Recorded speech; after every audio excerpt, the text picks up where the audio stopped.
If a book about failures doesn't sell, is it a success? Jerry Seinfeld. You're listening to Writing Roots, brought to you by Aspen House Publishing.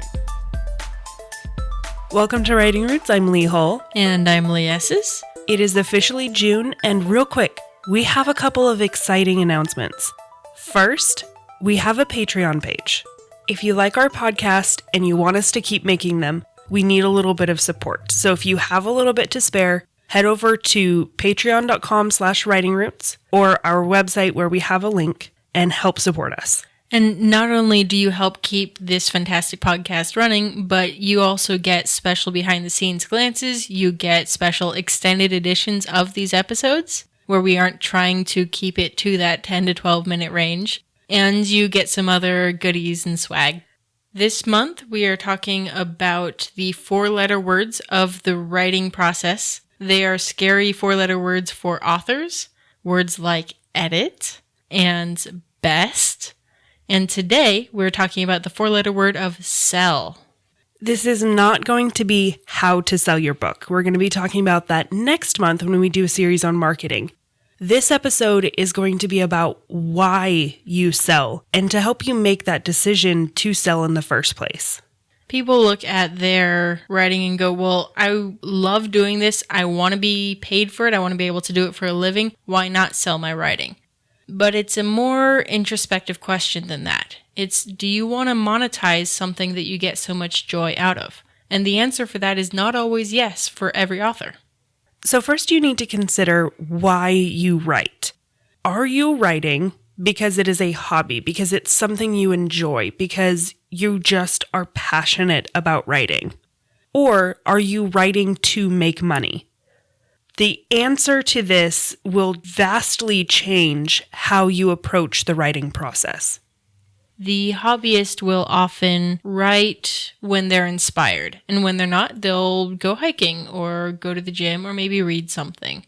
The professional author will discipline themselves to always make sure they are writing something, even if it's something they're going to delete the next day, writing something every day. Those are the professional authors, the ones who work at it even when they don't get joy out of it. So let's go into the pros and cons, if you will, of monetizing your passion. If it is truly something that you enjoy, what are the pros and cons of selling your work? For one, if your focus is on your passion and not on making money, then you can do so much more with your writing because you are writing for yourself. You truly get to write selfishly. And you get to appeal to those super niche audiences. These authors who are hobbyists write because this is the story they want to tell. And it's fun for them. And if you, as a hobbyist writer, decide you want to start making money on it, that's awesome. It's always fun to make money from something that you enjoy, to turn a hobby into a side income. But then you border on one of the cons of losing focus on why you started and turning what you started as a hobby into work. And that's the danger, is losing the drive that you had for writing. So if you're a hobbyist writer, think carefully before you decide to sell your work, because you do have real dangers of losing your passion, of forgetting why you started, and getting discouraged because it is a hard process to start actually making money on books. It is a difficult market to get into. It is a real struggle. And if you aren't persistent and passionate enough about selling your work, it is going to be a rough road. However, if you are writing because you want to make money, you also have a very rough road ahead of you. A lot of people I know that are in the make money category that write as a full-time job started off as hobbyists. They started off because they love it. They built their skill set in this passion. And I think a lot of you, our listeners out there, are already on this path because you're listening to the podcast and you are pursuing knowledge in becoming a better author. And I think that's one of the main differences between hobbyists and professionals, those looking to make money with it. You are pursuing an audience. You are pursuing the storytelling skill in order to become better. You aren't becoming as much more of yourself as a hobbyist would. You are figuring out how to better communicate to an audience. And that audience and everything we talked about in April very much more applies to the people in the professional making money category. So if you're setting out to make money, you have a few things on your side. One, you have a clear goal to work for. Deadlines are going to be a lot more common. It is going to be easier for you to set a strict schedule for your writing because your goal is not just do it whenever you feel like it, or it's fun so I do it when I can. It's I want this to be my job. And it's really, really difficult to get to that place because first books rarely sell well. Very rarely sell well. Yeah, if you're trying to find a publisher before you finish that first book, that's very unlikely to happen. Unless you are Oprah or Donald Trump or somebody whom they already know your name, that path is a very difficult path to happen. Even after you finished your first book, even after you finish your second book, I would say 5 is a good number before you start figuring out who you are and you have proven to yourself that you have the discipline to be in this professional money-making category. Exactly. It takes several years and several books before you can start really making money. Which is really hard when you have a day job. Yes. One of the scariest things about this particular category for me is the writing to please other people. As a self-published author, I can put whatever I want in the story and put it out into the world and nobody cares. Writing for an audience means I have to add that romance scene 3/4 of the way through the last book.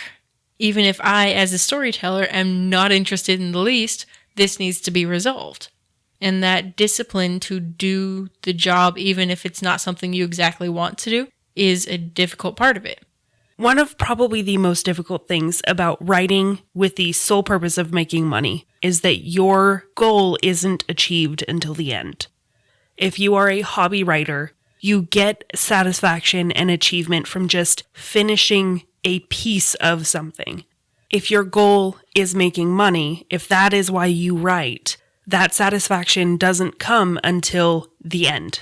It doesn't come until it's been published and marketed and starts selling, which again, doesn't usually happen with your first manuscript. Most of the authors that I know that are in this category of the professionals don't read reviews. They might have somebody else, a friend, read them and then tell them only the good stuff to sort of give them the confidence to move forward. But especially when it's people you don't know and it's on the internet, they can be very unkind simply because there's not enough romance in your action sci-fi novel that has no romance. We have a list of questions that you can ask yourself to help you figure out whether you are a hobbyist or a money-making author, if that is your goal. The first question to ask yourself is, why do you write? Are you writing to entertain yourself? Are you writing to entertain the world? Are you writing because there's a story to tell? And keeping your audience in mind, especially during your editing phase, is a huge part of deciding if you want to be a hobbyist or pursue this as a career. The next question is, do you give yourself hard deadlines? If you are a hobbyist, you are less likely to give yourself hard deadlines because you write to please yourself. You aren't worried about meeting that deadline to send it to an editor. And even if you don't have a deadline someone else has imposed on you, you can still fall into the professional category here if you meet those deadlines. Often I will see aspiring authors participate in short story competitions or some sort of online writing competition in order to give themselves a deadline, whether they win or get read or not, because they are behaving as a professional author, even if they aren't making a lot of money in that category yet. The next question is, do you write with the audience in mind? If you're a hobbyist writer, the audience that you have in mind is only yourself. Little caveat, If you're a professional writer, hobbyfully you are writing selfishly, at least for your first draft. Yes. Either way, focusing on your audience during your first draft usually makes it worse in the end. So the reason why you ask yourself this question is that if you tend to think more about your audience during your first draft, you are probably a career author. But we caution you. Being a career author, you're thinking about how you are communicating to another human being, not necessarily getting the story on the page as much. And the final question to ask yourself is, do you write to please publishers? One of the things that publishers will ask you as a career author is to give a quick summary of your book, maybe in a brief outline. I'm seeing Lee roll her eyes over here. That's because she is a pantser. Outlines. Some of us swear by them. So, if you are a pantser and your goal is to make money, you should consider becoming a plotter. Or at least a plantser, which is somewhere in between. Yes. My writing is a hobby, as seen by the 10 years it's taking me to write a single book. And that's okay for me to be a pantser in the hobby category, because no one's expecting an outline from me. No one needs to know how my book is going to end. I don't even know how my book is going to end. I'm going to get there eventually. Either way, whether you write because you want to or you write because you want to make money, focus on yourself. Your story will always be better if you are Writing selfishly. If you have a question or comment for our hosts or a topic you'd like us to cover, send us an email at writingroots@aspenhousepublishing.com or find us on Facebook by searching for Aspen House Publishing.